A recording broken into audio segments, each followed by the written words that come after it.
Do you know that your baby is developing memory from as young as 2 or 3 weeks of age?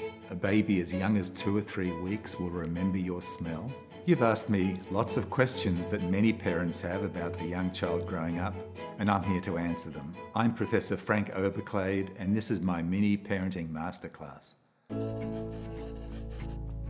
Babies don't know that the norm is to sleep at night time and be awake during the day. So they sleep in bursts of 3 or 4 hours usually, wake up to have a feed and then go back to sleep. As their brain develops, there are reasons for them not to sleep because there are things to be curious about. They're engaging with their world. Parents are talking to them, are reading to them. So they get into that sort of predictable pattern of being awake for longer periods of time, engaging and interacting with their parents and caretakers and the world around them, and then falling asleep again. For some time, a number of years ago, it was thought that babies being exposed to classical music made them smarter. There's no real evidence that babies listening to classical music makes them more intelligent.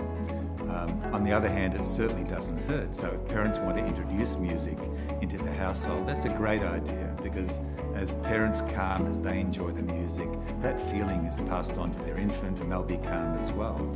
So there are lots of reasons why music is good for young children. Being smarter is not one of them. A baby will get all the nutritional needs they need from breast milk, and we say that it's really important for mothers to try to breastfeed.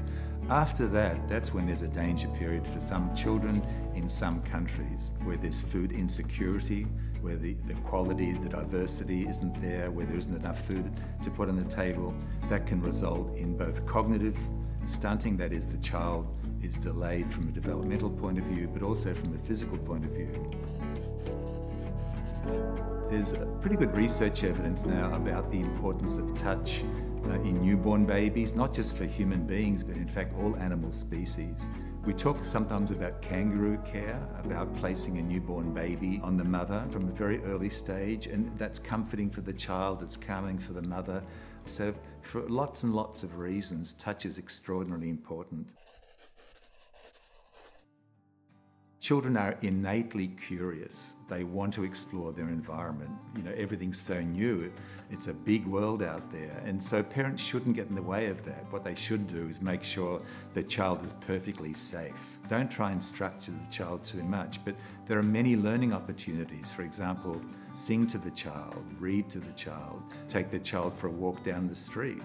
There's a tree, there's a doggy, there's a car, there's a house. So there are lots of those things, but don't get in the way of the child because the children are naturally very curious. As the young infant and toddler starts to develop language like very simple things, dog, bye-bye, ta-ta, etc., etc., parents can reinforce that, they can mirror that, they can mimic that. Young children love repetition, so to hear the same song again and again, to read the same book again and again, they'll start to see what the patterns of language are. So we encourage parents to talk to young children a lot, to sing to young children. At the same time, don't dominate the conversation, take turns. We sometimes name that as sort of serve and return. The child says something, the parent says something. Often mirroring what the child says is very important. In those early years of life, what babies need is responsive caring. They need a nurturing environment. They need parents that are tuned in to the young child.